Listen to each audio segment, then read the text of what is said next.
You might assume that ancient humans, surrounded by constant real danger, would have had the most nightmare-heavy sleep imaginable.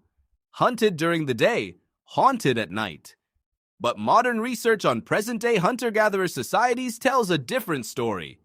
An anthropologist named David Sampson has spent years studying sleep among groups like the Hadza of Tanzania and the Bayaka of the Congo Basin, communities whose lifestyles closely resemble those of ancient humans. You'd expect their sleep to be wrecked by anxiety. Instead, Sampson's research found these groups often report fewer symptoms of insomnia than people in industrialized societies, despite sleeping in open shelters with real nocturnal threats nearby. They fall asleep faster, they wake less anxious. Sit with that for a second. People sleeping closer to actual leopards report calmer minds than people sleeping behind locked doors, alarm systems, and noise-canceling apps. Why would that be true?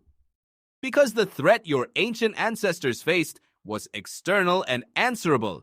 A predator outside the camp is a problem the body knows how to prepare for. Adrenaline, vigilance, a dream rehearsal, then rest. But modern stress rarely works that way. Your threats today are mostly invisible. An email you haven't answered. A bill due in 9 days. A conversation that didn't go well. Replaying on a loop with no actual cliff to run from and no actual lion to outpace. Your nervous system, built for sprinting from something physical, is instead left idling in a low simmer that never resolves. There's no chase to finish, so the body doesn't know how to file the danger away. This is the part where ancient sleep becomes a mirror for your own. Your brain still runs the same threat simulation software your ancestors had 70,000 years ago. It just has nothing real to aim it at anymore. So it improvises.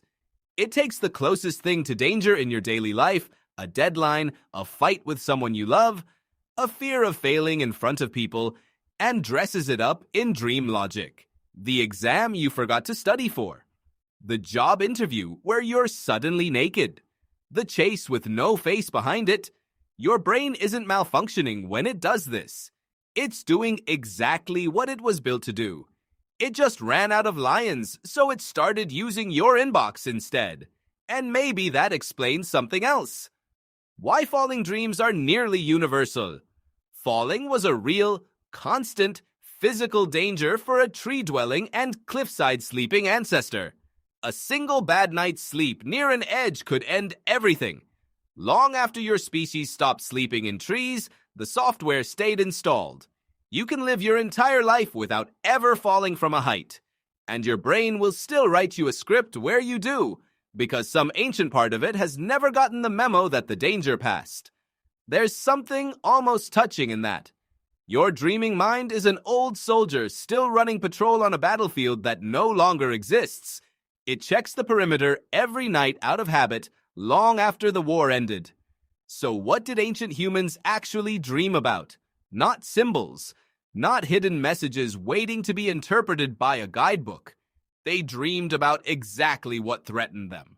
Cliffs, predators, strangers at the edge of firelight, losing track of someone in the group, because in a small band of survival, getting separated could be a death sentence. Their dreams were a nightly inventory of everything that could kill them, run on a loop, free of charge, while their bodies rested. And your dreams are still doing inventory. The inventory has just changed. The lion became a deadline. The cliff became a fear of falling behind. The stranger in the dark became the version of yourself you're afraid other people will see.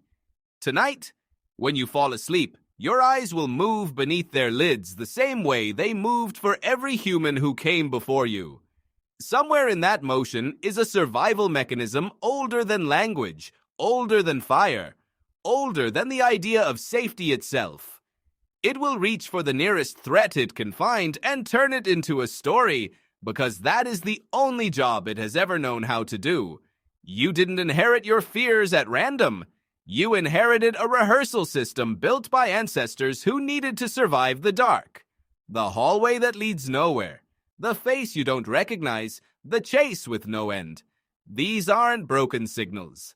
They're an old alarm system, still wired, still working, just aimed at a world that no longer has a single lion left to warn you about. Last night you dreamed. You probably don't remember most of it. A face that didn't belong to anyone you know. A hallway that led nowhere. A feeling of being chased by something you never saw. Your brain spent hours building a world for no one to watch. Why? The easy answer is that dreams are just static, leftover noise from a tired mind. But the real answer is far stranger.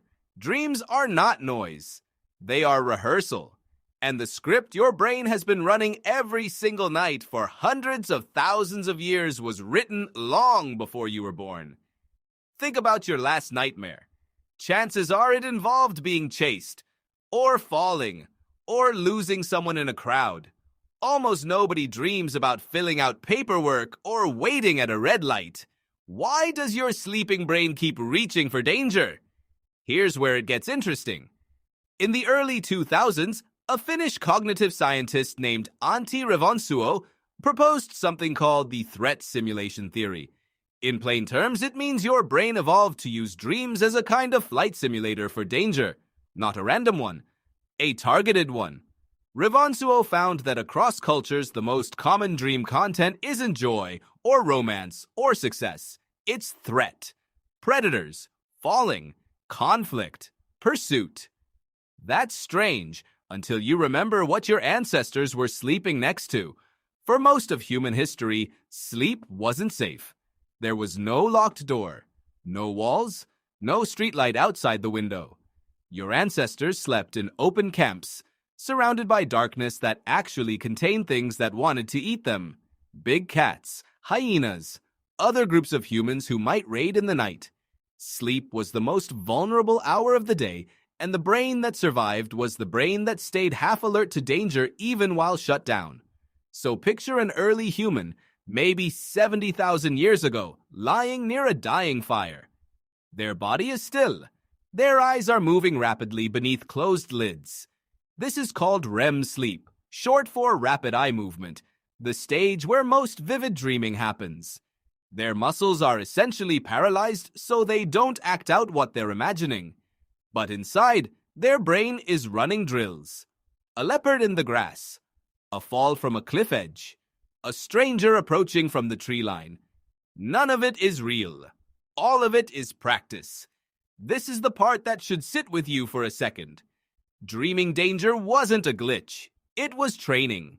A brain that rehearsed fear at night responded faster to fear in daylight. The humans who dreamed of being chased were, on average, the humans who survived being chased. But threat simulation isn't the whole story. There's a second piece, and it comes from a much older and stranger dataset. In 1966, researchers Calvin Hall and Robert Van de Castle built something unusual. A massive catalog of recorded dreams collected from thousands of people, then coded for recurring patterns. What they found became one of the most cited frameworks in dream science.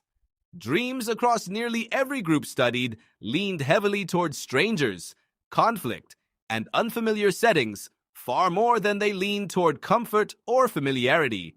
Your brain, it turns out, doesn't dream about your living room. It dreams about the edge of your map. That detail matters more than it seems. The edge of the map is exactly where your ancestors needed the most mental rehearsal, not the cave they already knew. The unknown territory beyond it. Now here's the twist that changes everything you just heard.